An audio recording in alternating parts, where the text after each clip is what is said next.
बीरबल की बुद्धि और समस्या को भांप लेने की कला के कारण बादशाह उन्हें खूब पसंद करते थे।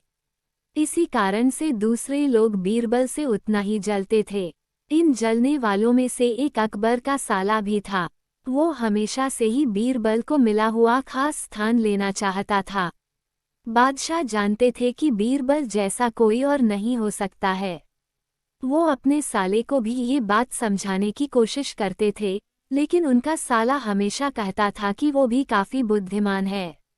इन सब बातों के कारण एक बार बादशाह के मन में हुआ कि अब ये ऐसे नहीं मानेगा, इसे कुछ कार्य देकर ही समझाने पड़ेगा। तभी अकबर ने अपने साले से कहा कि तुम अपने दिमाग और सूझबूझ से इस कोयले की बोरी को सबसे ज्यादा लालची सेठ दमड़ी लाल को बचकर आओ। अगर तुमने ऐसा कर दिया तो मैं तुम्हें तुरंत बीरबल की जगह दे दूंगा। ये बात सुनकर अकबर का साला हैरान हुआ, लेकिन उसे बीरबल की जगह चाहिए थी।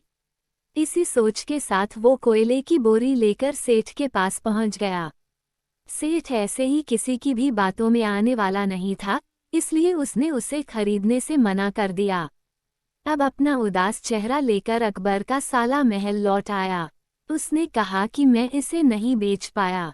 इतना सुनते ही बादशाह ने बीरबल को अपने पास बुलाया। उन्होंने अपने साले के सामने ही बीरबल से कहा कि तुम्हें सेठ दमड़ी लाल को यह कोयले की बोरी बेचनी है। बादशाह का आदेश मिलने पर बीरबल ने कहा कि आप एक बोरी बेचने के लिए कह रहे हैं। मैं उस सेठ को एक कोयले का टुकड़ा ही 10,000 में बेच सकता हूँ।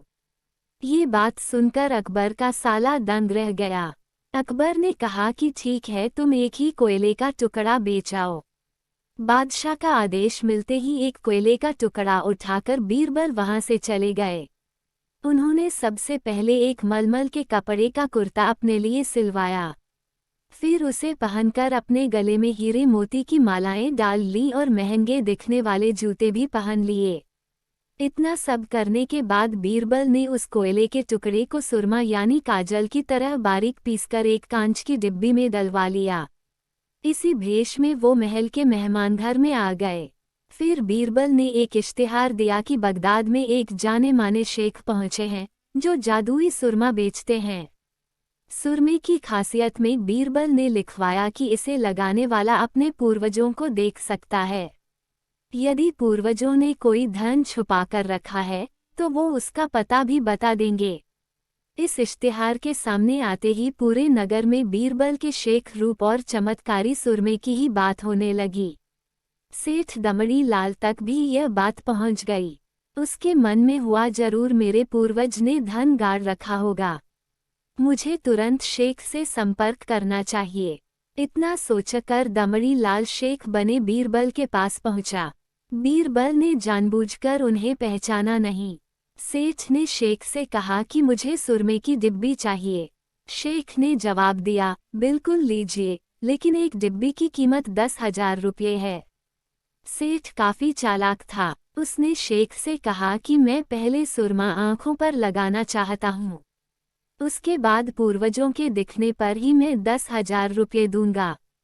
शेख बने बीरबल ने कहा कि ठीक है, आपको ऐसा करने की इजाजत है। बस आपको सुरमे की जांच करने के लिए चौराहे पर चलना होगा। चमत्कारी सुरमे का करिश्मा देखने के लिए वहां लोगों की भीड़ लग गई। तब बीरबल बने शेख जोर जोर से कहने लगे कि इस चमत्कारी सुरमे को सेठ जी लगाएंगे। अगर ये सेठ अपने माता पिता की ही औलाद हैं, तो इन्हें सुरमा लगाते ही तुरंत पूर्वज नजर आ जाएंगे। पूर्वज नहीं दिखे तो मतलब ये होगा कि वो अपने माता पिता की औलाद नहीं हैं। असली औलादों को ही यह सुरमा लगाने पर अपने पूर्वज नजर आते हैं। ये सब कहने के बाद शेख ने सेठ के आंखों पर सुरमा लगा दिया और कहा कि आंखें बंद कर लो। सेठ ने आंखें बंद तो की, लेकिन उन्हें कोई भी नहीं दिखा। अब सेठ के मन में हुआ कि मैंने कह दिया कि मुझे कोई नहीं दिखा तो भारी अपमान हो जाएगा। इज्जत को बनाए रखने के लिए सेठ ने आंख खोली और कहा कि हाँ, मुझे अपने पूर्वज दिख गए। इसके बाद गुस्से में लाल सेठ ने बीरबल के हाथ में 10,000 रुपये थमा दिए। अब खुश होते हुए बीरबल महल चले गए।